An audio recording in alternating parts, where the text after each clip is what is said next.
الحمدللہ والصلاة والسلام علی رسول اللہ اما بعد اعوذ باللہ من الشیطان الرجیم وَأَنِ اسْتَغْفِرُوا رَبَّكُمْ وَأَنْ اور یہ کہ استغفروا بخشش مانگو ربکم اپنے رب سے ثم پھر توبو پلٹ آؤ الیہ اس کی طرف یمتعکم وہ تمہیں سامان دے گا متاعن حسنن متاعن سامان حسنن اچھا الی اجل مسمن الی اجل الی معنی ہوتا ہے طرف اور اجل معنی ہوتا ہے مدت مسمن مقرر الی اجل مسمن ایک مقرر مدت تک ویؤتی اور دے گا کل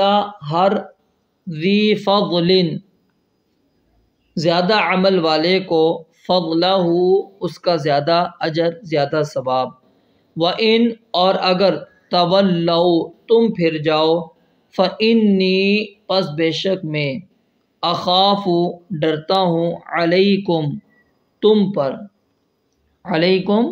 تم پر عذاب یوم کبیر ایک بڑے دن کے عذاب سے یعنی بہت بڑے دن کے عذاب سے میں تم پر ڈرتا ہوں۔ جی ترجمہ آپ نے سن لیا، اب آئیے اس کی تفسیر میں۔ پچھلی آیت کے اندر اللہ رب العالمین نے کیا بات کہی تھی کہ صرف ایک اللہ کی عبادت کرنی ہے، اور یہاں پر کہا کہ تم اپنے رب کی طرف استغفار کرو، توبہ کرو۔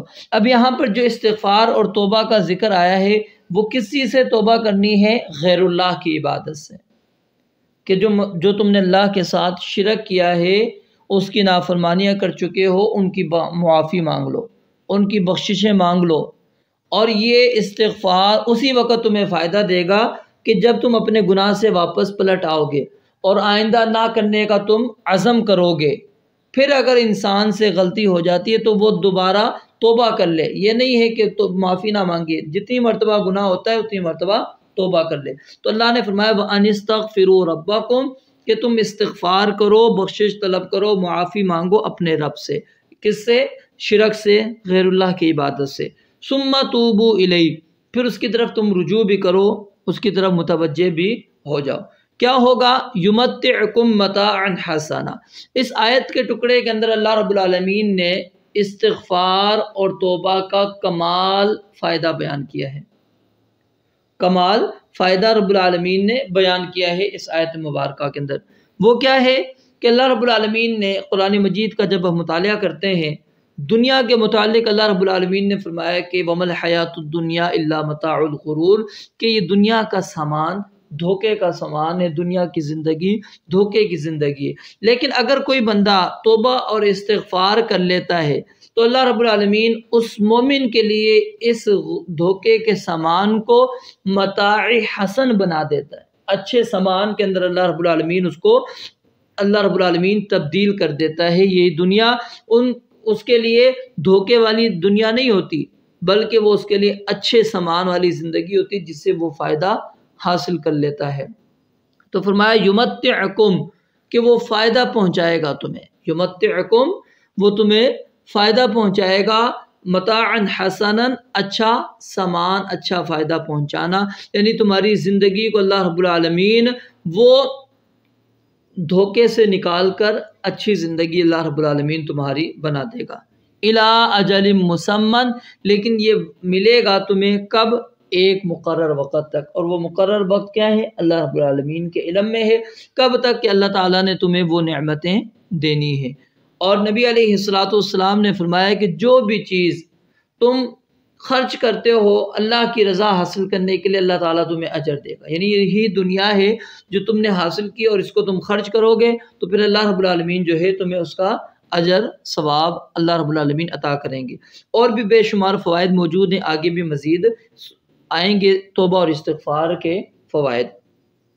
وَيُؤْتِ كُلَّ ذِي فَضْلٍ فضل کا معنی کیا ہوتا ہے؟ زائد چیز۔ فضل کا معنی کیا ہوتا ہے؟ زائد چیز، یعنی جو بندہ اطاعت کرتا ہے نیک اعمال میں جتنا زیادہ ہوگا اس کو اللہ رب العالمین دنیا اور آخرت کے اندر یا پھر دونوں کے اندر اللہ رب العالمین اس کو زیادہ اجر دے گا۔ اور اللہ کے ہاں اجر کے اندر کسی چیز کی کمی نہیں ہے۔ اب قانون بھی کیا ہے اللہ رب العالمین کا کہ جو بندہ ایک برائی کرتا ہے اس کو ایک ہی برائی اس کی لکھی جاتی ہے، لیکن جو بندہ نیکی کرتا ہے اس کو اللہ رب العالمین کم از کم کتنی نیکیاں لکھتے ہیں؟ اس کے لیے 10 نیکیاں لکھی جاتی ہیں، اور اس سے بھی زیادہ اللہ رب العالمین دیتا ہے۔ واللہ یرزق من یشاء بغیر حساب، بغیر حساب کے اللہ رب العالمین دیتے ہیں۔ تو جو بندہ اطاعت کے اندر جتنا زیادہ ہوگا، اللہ رب العالمین فرماتے ہیں اللہ رب العالمین بھی اس کو اتنا زیادہ اجر اور ثواب دیں گے۔ اور دوسرا معنی کیا ہے؟ فضل کیا ہوتا ہے؟ زائد چیز کو بھی کہتے ہیں، جیسا کہ میں نے آپ کو بتایا۔ تو انسان عموماً وہی چیز اللہ کی راہ میں خرچ کرتا ہے جو زائد ہوتی ہے، لیکن اگر جو چیز زائد نہ ہو وہ خرچ کرے تو اس کے اوپر کتنا اجر و ثواب اس کو ملنے والا ہے۔ وَإِن تَوَلَّوْا، اور اگر تم اعراض کرتے ہو، یعنی توبہ نہیں کرتے، استغفار نہیں کرتے، شرک سے باز نہیں آتے، اسی طرح تم اللہ کی عبادت کے اندر شرک کرتے چلے جاتے ہو، تو فَإِنِّي أَخَافُ عَلَيْكُمْ عَذَابَ يَوْمٍ كَبِيرٍ، تو نبی علیہ السلام کو اللہ تعالیٰ نے کہا کہ آپ کہہ دو میں ڈرتا ہوں تم پر ایک بہت بڑے دن کے عذاب سے۔ بہت بڑے دن کے عذاب سے مراد کیا ہے؟ قیامت کا دن، جو 50,000 سال کا دن ہوگا، کہ جس کے بعد کفار کے لیے ہمیشہ ہمیشہ کے لیے کیا ہوگا؟ عذاب ہی عذاب ہوگا۔ تو اس لیے کہتے ہیں کہ مجھے ڈر ہے کہ پھر اس عذاب کے اندر تم جب مبتلا ہو جاؤ گے وہاں سے نکل نہیں سکو گے۔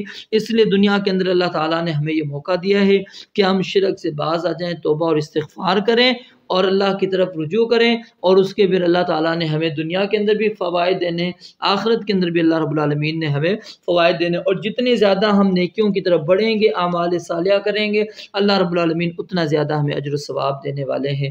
رب العالمین سے دعا ہے اللہ تعالیٰ سمجھنے اور عمل کرنے کی توفیق عطا فرمائے۔ وآخر دعوانا الحمدللہ رب العالمین۔